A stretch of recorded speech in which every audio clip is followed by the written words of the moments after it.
Infelizmente, 2 atiradores entraram numa escola de Suzano e mataram 8 pessoas e depois se mataram e deixaram mais 10 pessoas feridas. E é sobre isso que a gente vai falar agora com relação a tragédias, essas tragédias em massa, né, onde atiradores acabam tirando a vida de várias pessoas e como fica a saúde mental, não só dos envolvidos, mas também das pessoas, né? Porque todos nós ficamos chocados e acabamos ficando muito sensibilizados com relação a esse tipo de notícia. E quem vai falar um pouquinho sobre esse assunto com a gente é a psicóloga Regina Rezende. Seja bem-vinda mais uma vez aqui no Bem Saúde. Bom, a gente está falando de bullying, a gente está falando de frustração, ódio, a gente está falando de sociopatia, né? E armas. Quer dizer, é uma mistura aí que dá para a gente elencar muitas coisas, mas dá para retirar, pensar algo que seja mais significativo do que o outro? Boa noite. Boa noite. Obrigada pelo convite. Então, assim, tudo isso aí. Deixa eu ver se o microfone está ligado. Agora vai. Ok. Então, é tudo isso e mais a questão, né, que eu acho que é mais premente nesse momento, é nós discutirmos as questões ligadas a como que as pessoas estão convivendo e divulgando coisas também nas redes sociais. Nós entendemos, e os pesquisadores apontam, todos esses motivos aí que você elencou, né? A questão do bullying, né? A escola é sempre um ambiente em que acontece muitas questões. Na escola, as pessoas sofrem muitas situações, tanto de exposição, quanto de generalização, e as pessoas sofrem violência, solidão, angústia, medo, problemas com a autoridade. E tudo isso vem à tona na escola. E para que uma criança que não seja vista, que ela não tenha sido olhada de forma carinhosa, empática por seus professores, por seus colegas, desenvolva uma profunda mágoa, um ódio grande e um acúmulo de frustração ao longo de toda uma infância, e isso acabar culminando numa situação de violência, num país em que existe facilidade de acesso às armas, né, em que a segurança nas escolas é muito frágil também. Tudo isso acaba se tornando uma tragédia anunciada.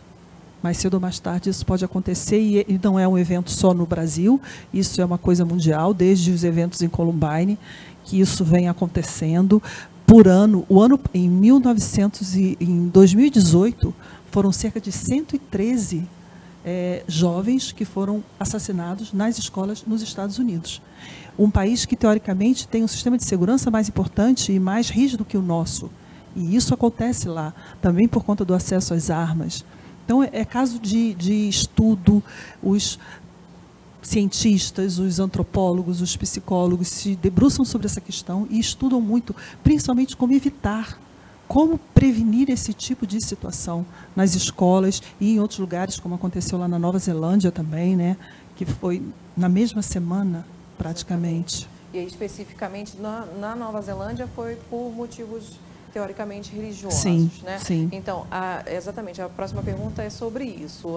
Na semana passada teve mesmo uma tragédia na Nova Zelândia também, e aí saiu uma matéria na BBC falando de pesquisadores de Campinas, traçando um paralelo entre as duas tragédias, a de Suzano e a da Nova Zelândia, que seria um padrão de comportamento masculino. Sim. Que essas tragédias, né, de atiradores, pessoas que chegam e matam muitas outras pessoas, que essas tragédias elas teriam um envolvimento de uma crise de masculinidade, que seria dentro de uma questão de homens que não conseguem chegar a um estereótipo da sociedade, que seria aquele homem que sai com muitas mulheres, bem-sucedido e tudo mais, e acaba que, enfim, não tem ali relações humanas e acaba desenvolvendo aí um fetiche por armas. A gente tem aí, então, enfim, desvendou-se, então, um perfil desses atiradores, porque muito se questionava, né? Por que uma pessoa pega uma arma e atira em tantas outras pessoas dessa maneira, mata tantas pessoas, depois se mata? Sim. Por que isso acontece, né? Esse perfil que foi traçado pela universidade aqui do Brasil e também é divulgado em outras universidades, porque isso é um estudo em conjunto, traça esse perfil do homem jovem, branco, né? E que de alguma forma não consegue nenhum tipo de projeção social. Ele é um cara anônimo, ele não consegue manter a própria subsistência, ele não foi o tipo popular na escola, de alguma forma ele nunca conseguiu sucesso, não tinha acesso e não tem acesso às mulheres, né? E isso é aquele acúmulo de frustração. É muita dor também e muito ódio. É uma dor que é transformada em ódio, em frustração, e ele quer se vingar. E ele almeja pela glamourização, pelo sucesso. Ele quer aparecer. Ele precisa, de alguma forma, marcar presença. Como um estudante que deixou, isso foi nos Estados Unidos, ele deixou nas redes sociais, às vésperas do que ele cometeu, ele falou assim, agora vocês vão ver quem eu sou. Então, assim, a arma traz para esse homem um poder que ele não tem. Né? Um poder que, se a gente for para o lado da psicanálise, a gente vai entender a coisa do poder fálico. Ele precisa disso para se projetar, para mostrar para o outro que ele pode, que ele tem poder, que ele consegue subjugar o outro. Nem que seja desta forma covarde, porque por trás disso que ele pensa que é um ato heróico, ele tem essa distorção cognitiva de que está cometendo algum tipo de ato heróico para aparecer nas redes sociais, ele está cometendo uma profunda covardia, porque ele atinge e ataca pessoas sem condições de defesa, né? E depois também, o suicídio também é uma glamourização. Agora eu entro na história, né? Com esse ato de suicídio. Tem muito erro, tem muita distorção aí no pensamento desses jovens. Se eles procurassem ajuda, buscassem ajuda, aconselhamento de alguém, mas eles, quando buscam ajuda e aconselhamento, são de pessoas como eles, que têm as mesmas ideias, os mesmos pensamentos, eles meio que se encontram nas redes sociais e existe esse apoio, né, para que faça isso, e aí eles acabam entrando nessa ideia e nesse comportamento que vai gerar tanto sofrimento, né, para eles, para as pessoas com quem eles têm algum tipo de ligação e principalmente para as famílias. Isso é muito triste, é muito desesperador, causa um problema muito grande também na sociedade, porque isso impacta, né? Olha aí, a gente está falando sobre isso e vamos falar ainda. Mas a gente está falando sobre isso para discutir exatamente como retirar essas criaturas, né? Porque elas estão meio que na escuridão. Sim. Será que existe? É isso que eu queria, porque depois da tragédia de Suzano, outros garotos foram apreendidos planejando tragédias em outras escolas no Brasil. Quer dizer, o Brasil que não tinha muito esse perfil, né? Aconteceu em Realengo, no Rio de Janeiro. 2011, isso. Que também era um rapaz que... Ex-aluno, mas também era fruto de fóruns da Deep Web. A Sim. gente vai entrar nesse assunto agora. Com relação a essa parte obscura da internet, onde não há limites, onde o que você falou, esses garotos, eles se incentivam, eles são todos muito frustrados, têm muita dor, e eles se incentivam nessa busca aí de uma fama Sim. prejudicial, não só para eles, como para a sociedade, né? Esses meninos, eles acabam falando muito de misoginia, eles acabam falando que é, né, ódio às mulheres, ódio às minorias, gays, negros.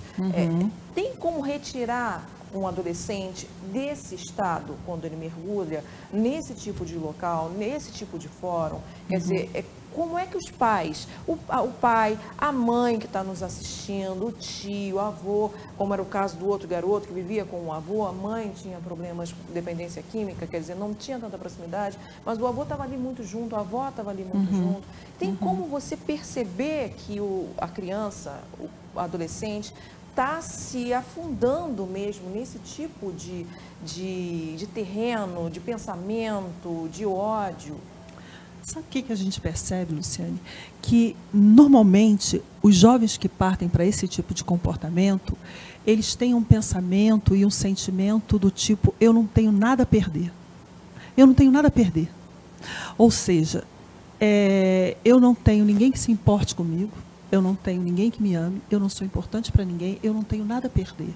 Porque se o jovem, ele é verdadeiramente ouvido, visto, amado, acolhido e cuidado, ele não vai ter esse vazio interno que faça com que ele tenha essa postura. Eu não tenho nada a perder.